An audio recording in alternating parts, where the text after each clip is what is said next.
In the beginning, God. In the beginning, God created the heavens and the earth. And God said, "Let us make man, humankind, in our image, according to our likeness." And God created humankind in His image. In His own image He created, male and female, He created them.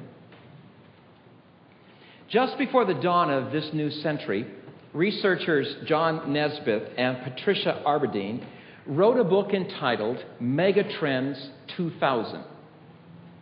They were building on their 1983 bestseller, Megatrends, which many had touted as a field guide to the future. So on the advent of a new century, they put their research expertise to work to articulate the trends they thought would begin to emerge in this 21st century. Among the millennial megatrends, as they called them, were the booming global economy, a renaissance of the arts, the emergence of free market socialism, the privatization of the welfare state, the rise of the Pacific Rim, the age of biology, and religious revival all over the world. They got that one. And then Nesbitt and Aberdeen made this amazing statement. The most exciting breakthroughs of the 21st century will occur not because of technology, but because of an expanding concept of what it means to be human. They maintained that the most important question of the 21st century would be, so what does it mean to be a human being? Which is why we're taking the time this fall to make our way through the opening chapters of the Bible, to work through Genesis 1 to 11. As I suggested last Sunday, in Genesis 1 to 11, we have the story that makes sense of our stories. Every culture in every age has some kind of story, some kind of narrative to help make sense of human existence. Every story, every meta-narrative is asking and answering some fundamental questions. Questions like, what are we? Who are we? Where did we come from? Why are we here? What is wrong with us? Why do we ache at such a deep level? Can the problem be fixed? What happens when we die? Does human history have meaning? If so, where is it all going? I suggested last Sunday that our culture, or cultures, are struggling the way they are because we no longer have any compelling narrative. Oh, there are many that are being offered, but no one single larger story to make sense of our stories, which is what makes Genesis 1 to 11 such a great gift. Here is a story which, when given the chance to make its own case, begins to put everything in perspective. The story spoke a liberating word to those who first heard it centuries ago, and it speaks a liberating word to we who live in this century. For in this story, we begin to understand the glory of being human. In the beginning, God created the heavens and the earth. And God said, let us make humankind in our image and according to our likeness. Last Sunday in our first study, I suggested that the major affirmation of Genesis 1 is, in the words of Old Testament scholar Walter Brueggemann, Creator creates creation. They are the first three notes of the song of creation. And when we get these notes correct, we can sing the rest of the story in tune. Creator creates creation. Now, as I mentioned last week also, Genesis 1 is riddled with sevens. 7 days, 7 let there be, 7, it was good. And so in the spirit of the text, I offered 7 observations about what the text is saying to us. And I said last week that I would today offer an 8th observation. Let me review. First observation. We know Creator created creation because the Creator told us so. What we read in Genesis 1 is not the product of human reasoning. It is the product of divine revelation. No one in the century in which the text was written, and no one of us in this century could come up with what this text declares on our own. And what is revealed in the Song of Creation? Second observation. Creator creates creation out of nothing. In the beginning, there is God and nothing else. And out of that nothing, God creates creation. I mentioned that the verb that is used in the text is the verb bara, B-A-R-A. And in Scripture, only God baras. No human being can bara. The verb emphasizes creating without analogy, without precedent. God of creation creates out of nothing. Third observation. Creator creates creation by speaking. Simply by speaking. No wrestling with hostile forces as the ancient myths declared. No exertion of massive energy to overcome resistant powers. Just speaking 7 times. And let there be. Fourth observation. Creator creates creation in divine time, on his own time schedule. That, I think, is the major point of the text being constructed in this 6+1 format.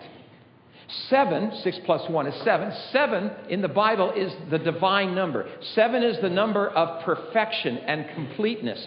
And portraying God's creation in 7 days is a way of saying, however God did it, He did it in His own time.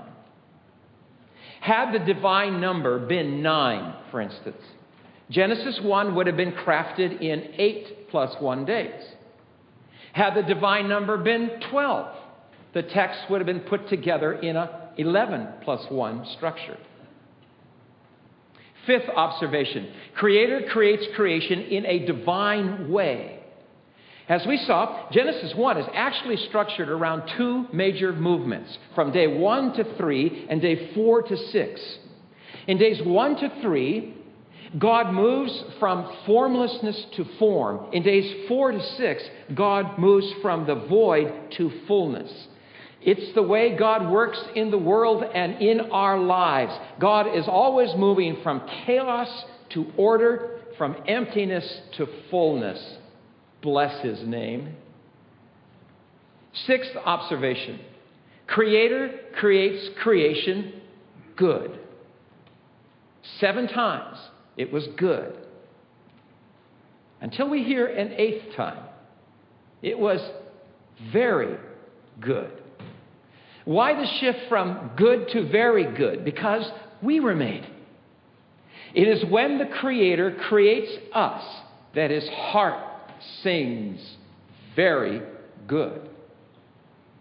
Which brings us to the 7th observation, where I want us to linger for a while today. Creator creates a creature in His own image. Let us make humankind in our image, according to our likeness. And God barad humankind in His likeness. In the image of God He barad them. Male and female He barad them. Now, let us step back from the text for a few minutes and put this discussion in a larger context. I wished we'd had time last week to do that, and I'm not sure I have time to do it this week. But I want to step back and put this whole discussion in a larger context. Like you, and like just about everyone else alive on this planet today, I do not read Genesis 1 in a vacuum. Like you, I read, let us make humankind in our image, in the context of multiple and even conflicting claims about what it means to be human. I grew up in the world of science. Understatement. The formative years of my life, from kindergarten to grade 7, were lived in Los Alamos, New Mexico, a small city tucked away in the high mountains about 50 kilometers northwest of Santa Fe, New Mexico. Los Alamos is the city where the atomic and hydrogen bombs were designed. When we first moved to the city, it was a closed city. Everyone had to have a secret pass to get in and out. All of our mail was sent to Post Office Box 1663, Santa Fe, New Mexico. Our relatives were not allowed to know about Los Alamos. My youngest brother was born in Los Alamos, but his birth certificate says P.O. Box 1663, Santa Fe, New Mexico. Los Alamos was, and still is, run by the University of California on behalf of the United States Research Laboratories. My father was doing physics for the lab, as they referred to it then, at first working mostly on the design and testing of nuclear weapons, both fission and fusion, both atomic and hydrogen. He witnessed the explosion of the second hydrogen bomb on the Inuitak Atoll in the South Pacific. And an experience so awesome, as he used to tell me and my brothers, an experience so awesome that he prayed the rest of his life that no human being would ever see it again. He was on a team of scientists who taught the first bulky computers how to think in 2 dimensions. He himself was the first person to teach computers to think in 3 dimensions. I grew up in a world of science. As the oldest son of a Swedish father, I was expected to follow in father's footsteps. So I took up physics and mathematics, earning my undergraduate degree at the University of California, San Diego, which at that time was going to be shaped into the premier physics institution in the world. I had lectures on theoretical physics from people like Edward Teller, father of the hydrogen bomb. I had lectures on microbiology from people like Jonas Salk, the inventor of the vaccine who bears his name. And I took the philosophy of science from Thomas Kuhn, who wrote the influential book, The Structures of Scientific Revolution. During my 3rd year of university, I began to wrestle with this tug in my soul to become a preacher of the gospel. I told you about that a year ago or so. I shared that on April 4th, 1968, the night that Martin Luther King Jr. was murdered, I gave in to that call. The next week, I ventured out to share with my professor of thermodynamics, which is the study of heat and energy transfer, that I was thinking of leaving physics to now go to seminary to prepare to preach Jesus and his gospel. He was shocked and he was disappointed, and he said to me, "Why would you throw away your brains and your promising future to preach Jesus?" The person who helped me the most to integrate what I was learning as I read the Bible and what I was learning in university was a man named Richard Bube, who at the time was professor of material science and electrical engineering at Stanford University. In his own field, he's known for books like Electrons in Solids, Photoelectronic Properties of Semiconductors, and other bedtime reading. In 1971, he wrote the book, The Human Quest, which in my mind deserves the label classic. The Human Quest. Richard Bube's central thesis is that reality and human beings within it has to be studied and understood on many different levels from many different angles. His central thesis is this: there are many levels at which a given situation can be described. An exhaustive description on one level does not preclude a meaningful description on another level. That makes sense, doesn't it? An exhaustive description on one level does not preclude a meaningful description on other levels. And Richard Bube takes as his chief example the sentence, "I love you."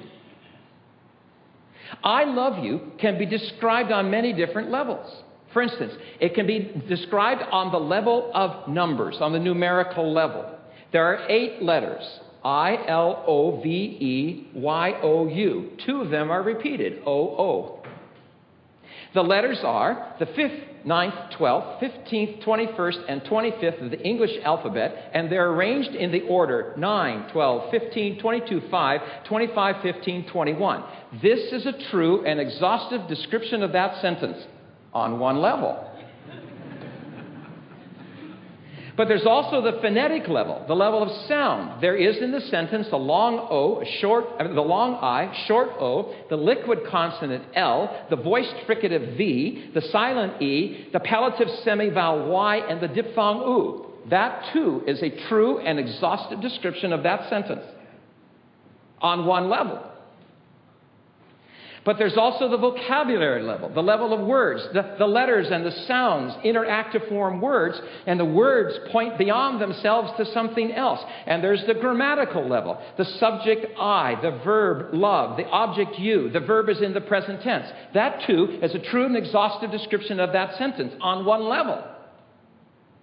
And on it goes to other levels, finally reaching the performative level, the letters, the sounds, the words, the grammar, making something happen. I love you. Moving the heart of the person who hears the words. That's where you want to get, guys. Beyond the grammatical and the phonetic, to the performative. The thesis again. There are many levels at which a given situation can be described. An exhaustive description on one level does not preclude an exhaustive description on another level. Indeed, a complete understanding of any given situation requires description on many levels. Reality, the universe, and human beings within it has to be studied and understood on many different levels.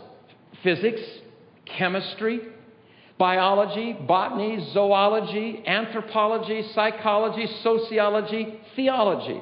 And we do not finally understand the universe or human beings within it until we take into consideration description of reality on all of those levels. The physicists are right.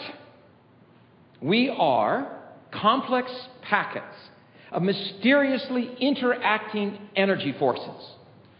But that is not all we are. The chemists are right. Atomic and subatomic particles and waves interact to form molecules and non-living matter. We are complex chemical machines. John Stackhouse called me the other day and he greeted me on the phone. You old bag of dirt. Dust to dust, ashes to ashes, molecules to molecules, atoms to atoms. But that's not all we are. Biologists are right.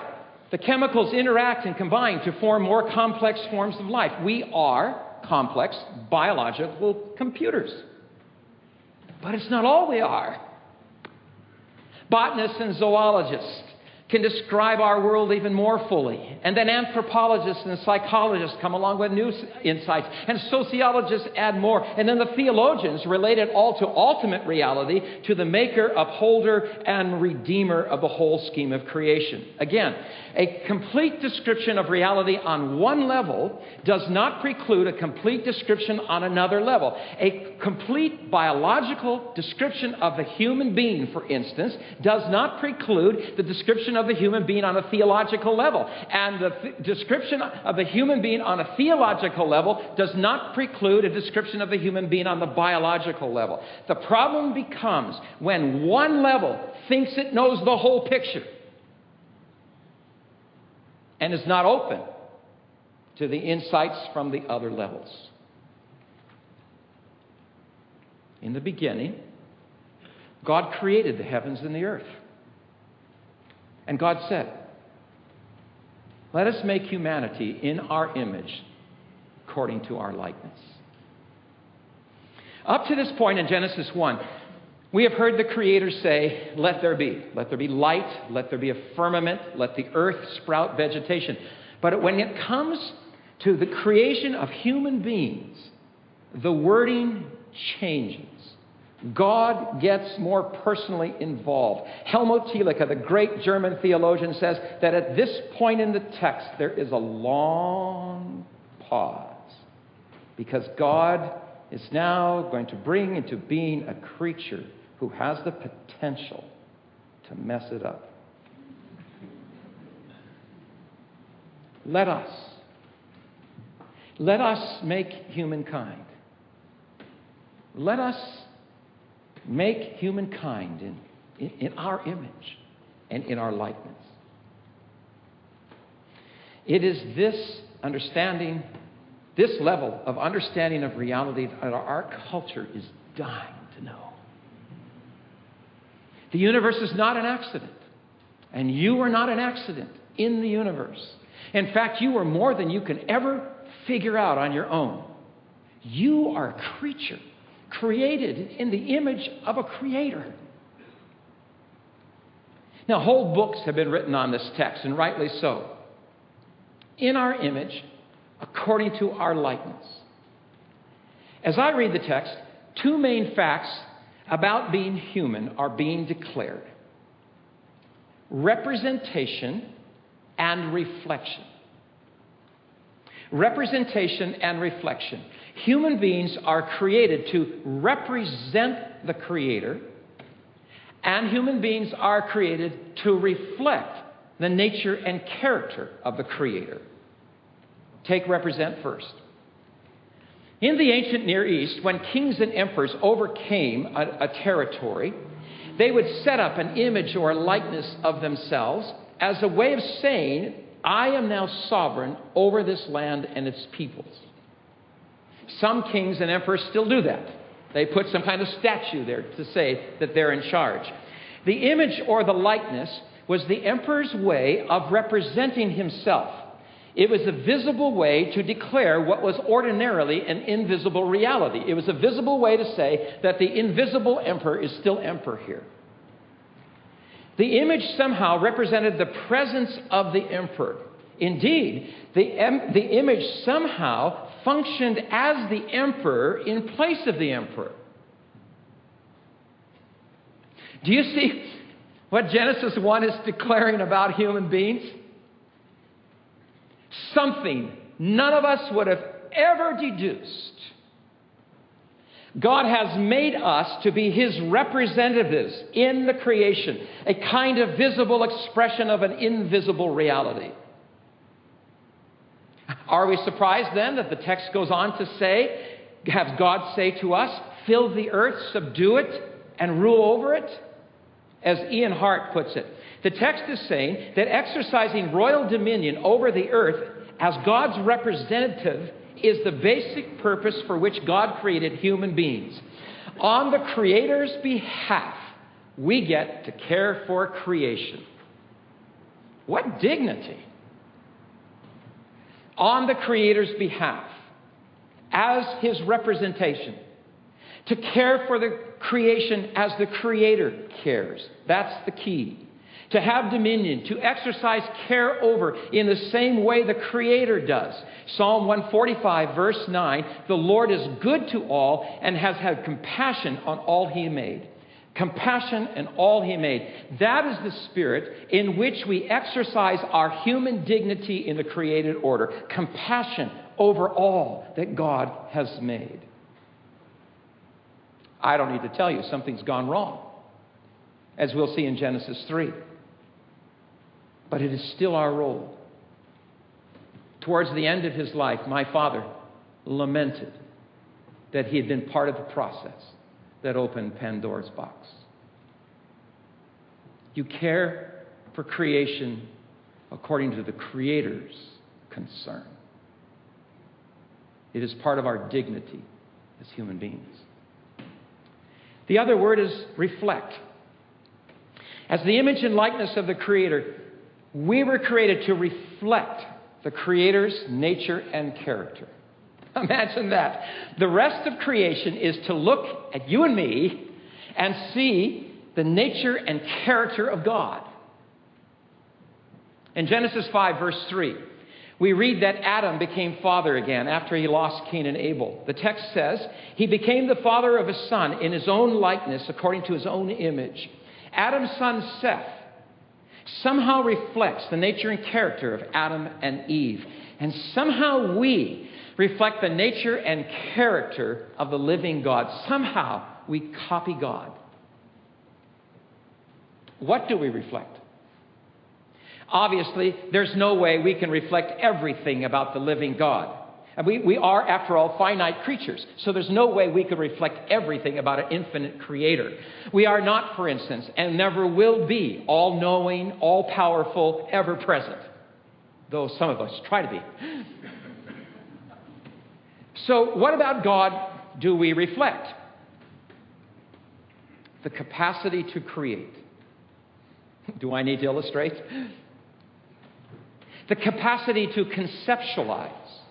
In Genesis 2, we're going to see the human being take all of the variety of the created order and have the capacity to put it together in categories. We reflect the capacity to communicate. Of all that God made, it's humans who can verbalize and convey reality in words. No small miracle. Like God, we have the capacity to discern, to make moral judgments, to separate between dark and light. Though that capacity has been damaged, and as we've seen last week in the news, severely damaged in some people's cases, it is still true that human beings have the capacity to know right from wrong. We are created to reflect God's capacity to care of all that God has made. It's the human beings who have the ability to put themselves in someone else's shoes and feel what they feel. But take careful note of the wording of Genesis 1. Let us, in our image, according to our likeness. It would seem that the major thing about God we are created to reflect is the usness of God. From the very beginning of the story, we meet a God who can use plural pronouns.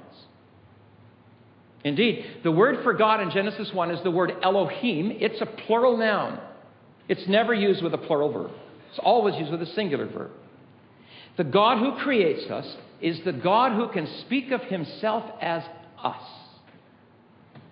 Yes, the us could be the so-called royal we. Like when the queen speaks, she will say we when she means I. But there's nowhere in the rest of Scripture where God uses that kind of custom. And it's possible that this us or we might be the so-called heavenly court, referring to these angelic hosts that surround God. But nowhere else in Scripture is it said that we are created in the image of angels. God's use of us and our takes us into mystery. That there is within the one God a plurality. The living God is not a solitary monad. The living God is somehow a community. As Karl Barth in the last century famously put it, the living God is being in fellowship. There is within God an I and a thou, a reciprocity, an interchange, an interaction. Us, our, we. The Genesis text is not overtly speaking of the Trinity, but I believe it is opening the door to what the church would later say is the Trinity. And here's the point. We have been created to reflect the relational nature of the Creator.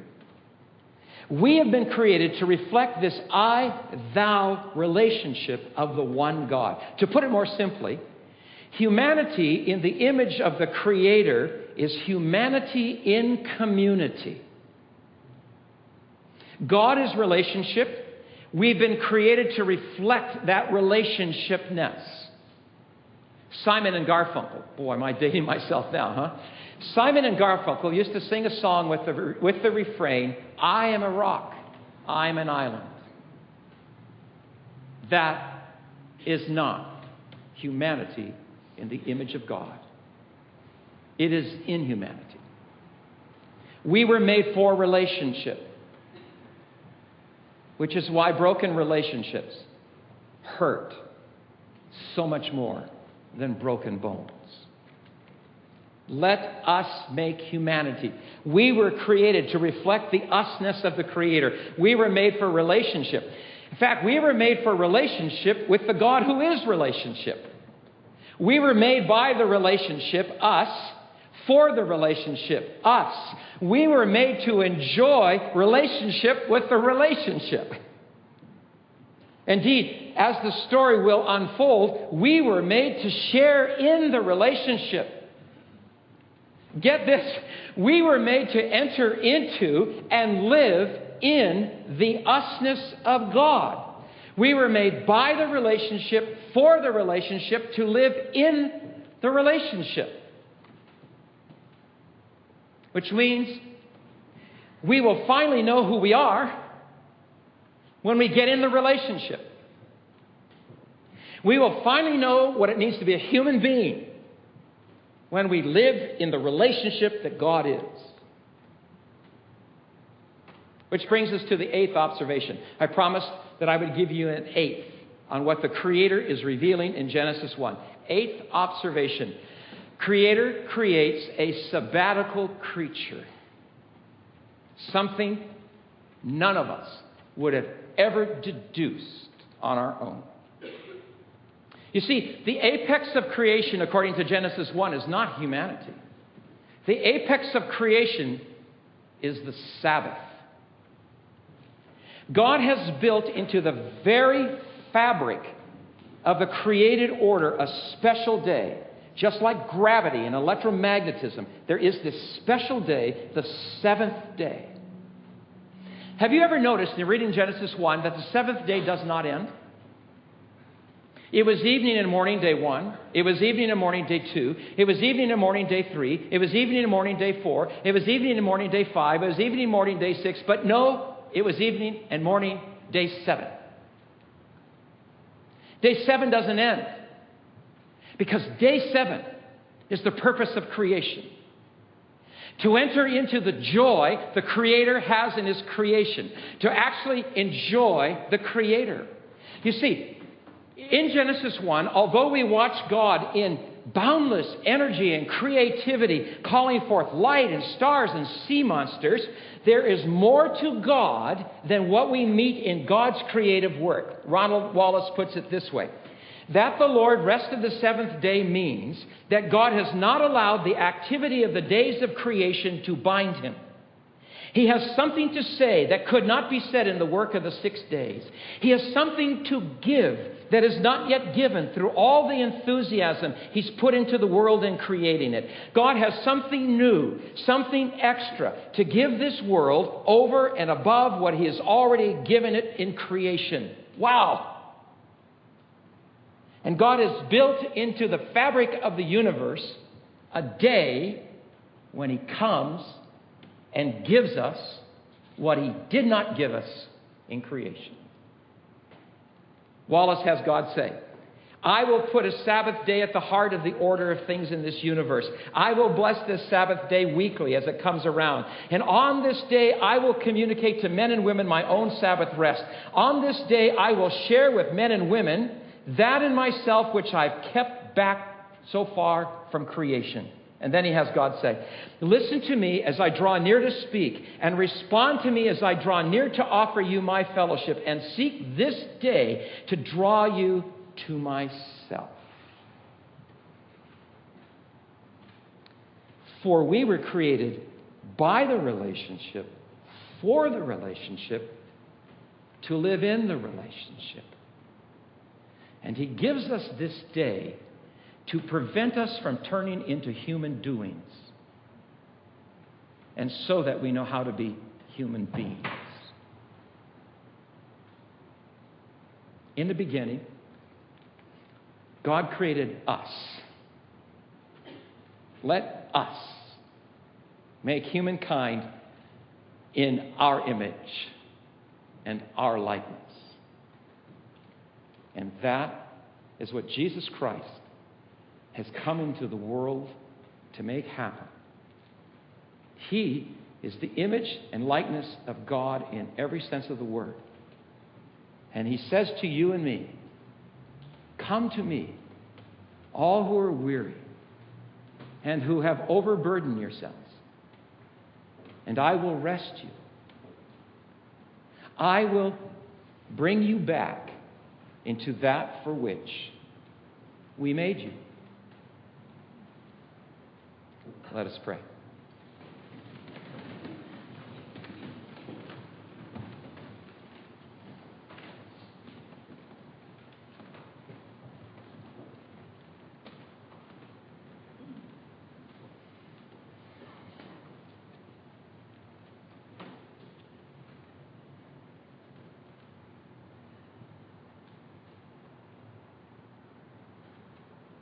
Thank you for telling us about ourselves.